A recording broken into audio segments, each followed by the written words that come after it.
Hello dear students, welcome to my YouTube channel. आपको हमारे YouTube channel बहुत बहुत स्वागत है।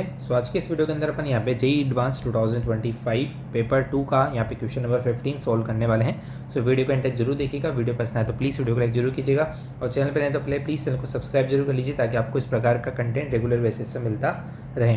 तो ये जो क्वेश्चन है वो जेईई एडवांस 2025 पेपर 2 के अंदर क्वेश्चन नंबर 15 में यहाँ पे पूछा गया था। चलिए इसको अपन यहाँ पे समझते हैं। यहाँ पे हमको कहा गया है a projectile of mass 200 gram is launched in a viscous medium at an angle 60 degree with horizontal with initial velocity 270 meter per second. It experiences a viscous drag force F vector is equal to minus C V vector where drag coefficient C is equal to 0.1 kg per second.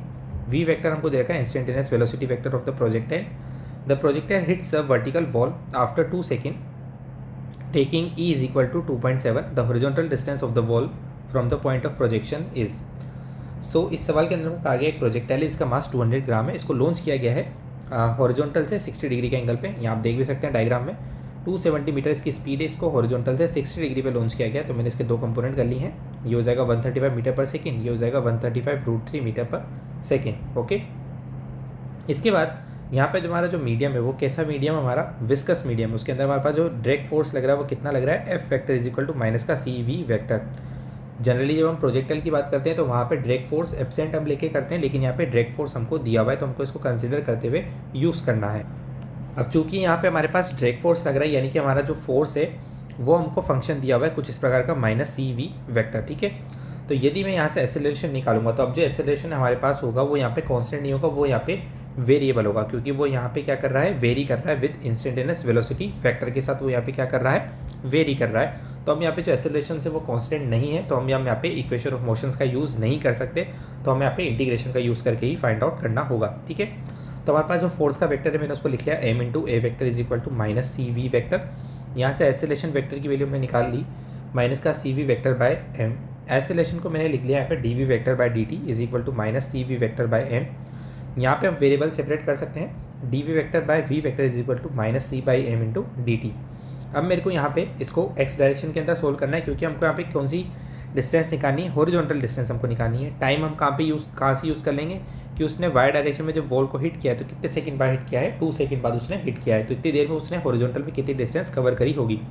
ठीक है, हमारा जो velocity vector है वो Y direction में भी है, x direction में भी, लेकिन हमें यहाँ पे एक्स डायरेक्शन की डिस्टेंस निकालनी है। इसलिए सिर्फ मैंने यहाँ पे जो डी वी बाई वी है इसकी लिमिट सिर्फ एक्स डायरेक्शन वाली पुट यहाँ पे करी है। टाइम तो दोनों के लिए क्या रहेगा, सेम ही रहेगा।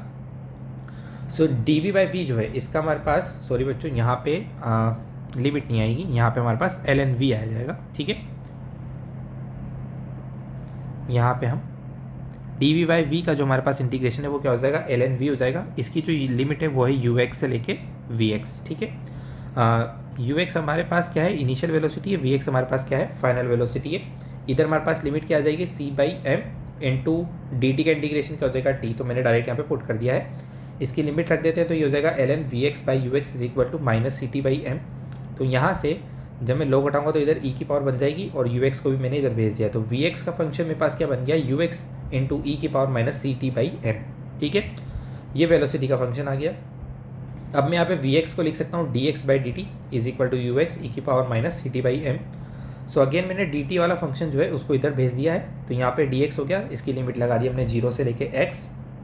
इधर अगेन टाइम की लिमिट लग जाएगी हमारे पास 0 से टी। तो एक्स का डी एक्स का इंटीग्रेशन हो गया हमारे पास एक्स, हमने यू एक्स को बाहर ले लिया है, ई की पावर एक्स का डिफरेंशिएशन ई की पावर एक्स हो जाएगा।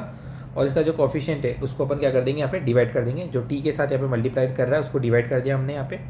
तो देखिए इक्वेशन क्या बन गई, U X into M divide by minus का सी। हमने यहाँ पे ई की लिमिट लगा दी, एक बार टी एक बार 0। तो ये टर्म हमारे पास बन गई ई की power minus C T by M minus E की पावर 0। ठीक है, हमने माइनस अंदर मल्टीप्लाई कर दिया तो ये हो गया ई की पावर 0 1 माइनस ई की पावर सी हमको दिया हुआ है 0.1। यहाँ से वैल्यू मैं आपको बता देता हूँ एक बार। सी दिया हुआ है 0.1, मास दिया हुआ है 200 ग्राम, जिसको मैंने लिख दिया 0.2 kg। ओके, ये सारी वैल्यू मुझे दे रखी है और टाइम कितना है 2 सेकेंड। तो ये सारी वैल्यू हमने यहाँ पे पुट कर दी है। सी हमने पुट कर दिया 0.1, टाइम 2 है, मास 0.2 है। तो ये देखिए 0.2 से 0.2 कैंसिल आउट हो जाएगा, ई की पावर -1 बनेगा, जिसको मैं 1 बाई ई लिख सकता हूँ।